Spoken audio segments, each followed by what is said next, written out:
Hi, I'm Jerry Gibbs, and today I'd like to introduce you to a new range of products from Ecor Pro. This is the most powerful machine in the Ecor Pro range. It's moving about 1,000 cubic meters of air per hour. It's a desiccant dehumidifier, so it's an absorption machine. The dehumidifier is taking the air from the flooded materials and building that we wish to dry, absorbing the water out of that air using a desiccant wheel, and the dry air continues on its way through.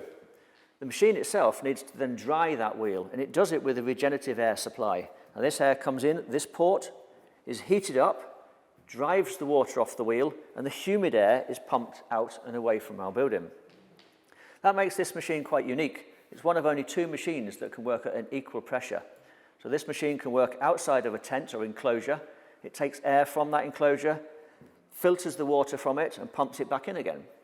You could, if you wanted to, place this machine in the chamber or tent that you wish to dry and bring in the fresh regenerative air from outside, dry the wheel, pump it back out again.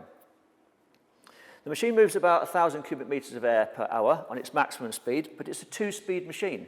On its lower speed, it's moving about 60% of that. So if you're only doing a smaller job, turn it down, save a little bit of energy. The machine, in its process, is moving about 690 cubic meters of air that it can dry that you can use. To dry the machine, it's using about 290 cubic meters of air going through. So it's an immensely powerful machine.